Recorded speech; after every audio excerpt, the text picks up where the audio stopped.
नमस्कार मित्रों, मैं विवेक त्रिपाठी आपका अपने YouTube channel Pratyush learning centre में बहुत बहुत स्वागत करता हूं। आज हम लोग देखेंगे 24 अप्रैल की समसामयिक घटनाओं को, जो आज आपके दैनिक समाचार पत्रों में चर्चा का विषय बनी रही हैं। तो देखते हैं। पहला है राष्ट्रीय पंचायत राज दिवस। ठीक है, ये कब? 24 अप्रैल को।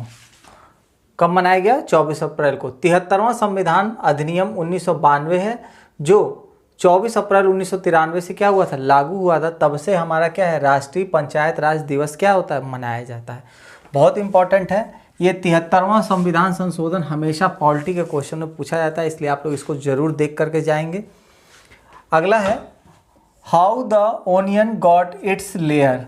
ठीक है, ये है सुधा मूर्ति, इन्फोसिस की हैं, और इनकी ये बुक है और बहुत चर्चा में रही है। एक बार इन्होंने नरेंद्र मोदी जी से भी तमाम तरह के प्रश्न किए थे और बहुत विदुषी महिलाएं हैं।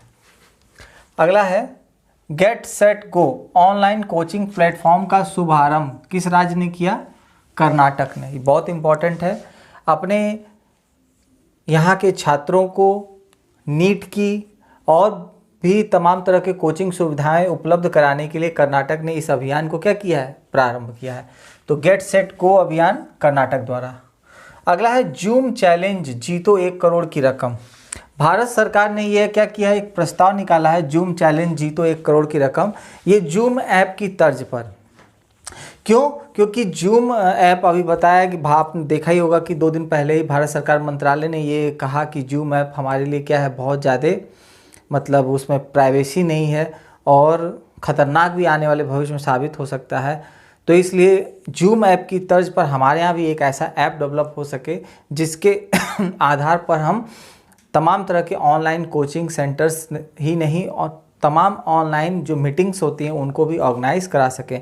इसलिए उन्होंने एक प्लेटफॉर्म पर एक प्रतियोगिता का आयोजन किया है कि जो इस टाइप के ऐप को क्या करेगा? बनाएगा, और उसको यहाँ पे क्या मिलेगा? 1 करोड़ रुपए की रकम इनाम के तौर पर दी जाएगी। ठीक है।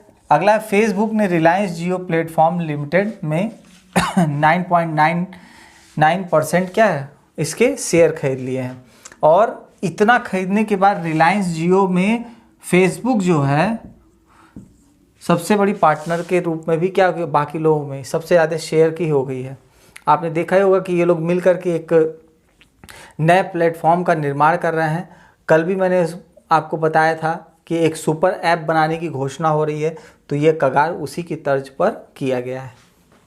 अगला है वीडियो कॉन्फ्रेंसिंग के माध्यम से G20 देशों के कृषि मंत्रियों की बैठक 21 अप्रैल को हुई, जिसकी अध्यक्षता सऊदी अरब ने की।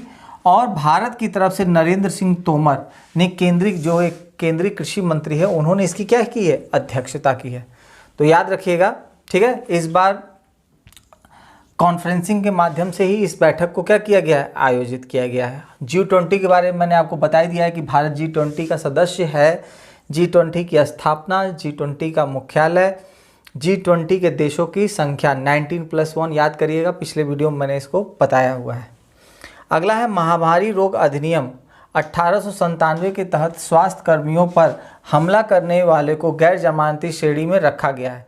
ठीक है, इसमें क्या है कि आपका जुर्माना भी रखा गया और 7 साल की सज़ा का भी प्रावधान किया गया है। जैसी घटना इंदौर में घटी, जैसी आपकी उत्तर प्रदेश में घटनाएं घटी, उसको देखते हुए जो हमारे स्वास्थ्य कर्मी हैं उनके स्वास्थ्य कर्मियों के जीवन को बचाने के उद्देश्य से कठोर नियम लागू किए गए हैं कि अब कोई भी उनके ऊपर जो हो रहे थे उन क्या कहते हैं हमले, आपने देखा ही होगा कि पत्थरों से भी उनके ऊपर हमले किए गए हैं, और उनसे बचाने के लिए इन्होंने इतने कठोर नियम का क्या किया है? प्रावधान किया है। ठीक है, तो ये आपका सिविल सर्विसेज में मेंस के लिए भी इम्पॉर्टेंट बन जाता है। ठीक है। अगला है IM बैडमिंटन। ठीक है, ये एक प्रतियोगिता है जो कराती है बैडमिंटन वर्ल्ड फेडरेशन द्वारा क्या है? आयोजित है, और जिसका ब्रांड एम्बेसडर बनाया गया है PV सिंधु को। ठीक है, IM बैडमिंटन का ब्रांड एम्बेसडर किसे बनाया गया? PV सिंधु को। मोस्ट इंपॉर्टेंट है ये भी। विश्व अंग्रेजी दिवस 23 अप्रैल को मनाया जाता है और विलियम शेक्सपियर के जन्म और मृत्यु की याद में इस दिवस का क्या किया जाता है, आयोजन किया जाता है। आपत्ति मित्र हेल्पलाइन और मोबाइल ऐप किसके असम सरकार ने डेवलप किया है। बस इसको नॉलेज के तौर पर पढ़ लेंगे, सिविल सर्विसेज में आने की संभावनाएं कम है। ई रक्त कोष केंद्रीय स्वास्थ्य एवं परिवार कल्याण मंत्री ने हाल में प्रत्येक ब्लड ग्रुप के वर्तमान भंडार की रियल टाइम स्थिति की निगरानी के लिए एक पोर्टल का क्या किया है, निर्माण किया है कि हमारे यहाँ कितना रक्त कोष है, कितना रक्त का भंडार है। क्योंकि अगर आप देखते हैं अगर ये कोरोना महामारी का अगर प्रकोप बढ़ता है तो हमें अत्यधिक रक्त की भी आवश्यकता होगी। तो हम पहले से उसके लिए क्या है, तैयार रखें अपने रक्त के बैंक की, आसानी से दो लोगों को रक्त दिया जा सके। और अगर ये प्लाज्मा थेरेपी आ जाती है तब भी हमें क्या होगा, बहुत रक्त की ज़रूरत पड़ेगी। ठीक है, अब हम लोग देखते हैं आगे का। इजराइल में भारत की सबसे बड़ी आईटी कंपनी टीसीएस ने पहला पूर्ण डिजिटल बैंक क्या करेगी, लॉन्च करेगी। ये बहुत इंपॉर्टेंट न्यूज़ है, लगातार सभी पेपरों में लगातार ये छाई रही है, तो आप इसको जरूर देखेंगे। ठीक है, झारखंड ने सिगरेट, बीड़ी, गुटखा, जर्दा सब पे बिक्री पर कोरोना वायरस कोविड-19 की तर्ज के लिए सब पे क्या कर दिया है, पूर्ण रूप से प्रतिबंध लगा दिया है। ठीक है ना। अगला है कोशोवाल पुल, ये मोस्ट इम्पॉर्टेंट है सिविल के लिए। जो लोग बीओ की या पीसीएस या आईएएस का एग्जाम देने जाएंगे उनके लिए ये क्वेश्चन। कोशोवाल पुल का निर्माण रावी नदी पे किया जा रहा है और बीआरओ द्वारा, सीमा सड़क संगठन द्वारा पंजाब में स्थापित किया जा रहा है। और यह भारत और पाकिस्तान को क्या करेगा, जोड़ने का काम करेगा। बहुत इंपॉर्टेंट है, याद रखिएगा ये। ठीक है, अगला है आपदा मित्रा। ये क्या है, सरकार द्वारा क्या है, आपदा मित्रा ये चलाया गया एक सरकारी ऐप है कि आप इस पे जा करके जो भी समस्याएं आपकी होंगी उस पर सॉल्यूशन इसका कर सकते हैं। ये बस नॉलेज के लिए आप इसको क्या कर सकते हैं, पढ़ सकते हैं। नूर, ये चर्चा में रहा है, ये इंपॉर्टेंट है। क्यों, क्योंकि ईरान ने अपने पहले सैन्य उपग्रह को सफलतापूर्वक लॉन्च किया है। और पूछेगा आपसे क्वेश्चन कि ईरान ने हाल में अपने पहले सैन्य उपग्रह को लॉन्च किया, उसका नाम क्या है, तो उत्तर होगा नूर। इंपॉर्टेंट क्वेश्चन है। अगला है विद्यादान 2.0। ये केंद्रीय मानव संसाधन विकास मंत्री ने नई दिल्ली में ई लर्निंग सामग्री को विकसित करने और उसके योगदान के बारे में क्या है बताते हुए उसका शुभारंभ किया हुआ है। और यह पढ़ाई से संबंधित जितने भी डिजिटल प्रावधान हैं उन सबके लिए क्या सुविधा उपलब्ध कराएगा। ठीक, अगला है DCEP। ठीक है ना, नई डिजिटल करेंसी चीन ने क्या की है, लॉन्च की है। इसकी चर्चा बहुत दिन से चल रही थी। एक तरह से क्रिप्टो करेंसी है, इसके ऊपर मैं एक वीडियो बनाऊंगा डिजिटल करेंसी के ऊपर। और क्रिप्टो करेंसी, डिजिटल करेंसी क्या होती है, बिटकॉइन क्या होता है। और उसी के तंत्र में ये होता है कि एक तरह का डिजिटल करेंसी होता है, यहाँ पर लेन देन डिजिटल कंप्यूटर के कोड्स के माध्यम से होता है। ठीक है, तो चाइना ने अभी इसको क्या है, लागू किया है। अब ये कितना सफल होता है चाइना में ये तो नहीं, लेकिन इसने अपने घरेलू मुद्रा बाज़ारों में क्या किया, इसको ट्रायल इसका चालू कर दिया है। अब देखते हैं कि भारत इस परिप्रेक्ष्य में क्या करता है, क्योंकि बहुत बड़े बड़े देशों की अर्थव्यवस्था अब धीरे धीरे डिजिटल करेंसी की तरफ मूव कर रही हैं। तो अगर भारत ने तो अभी बिटकॉइंस के ऊपर क्या किया हुआ है, बैन लगाया हुआ है।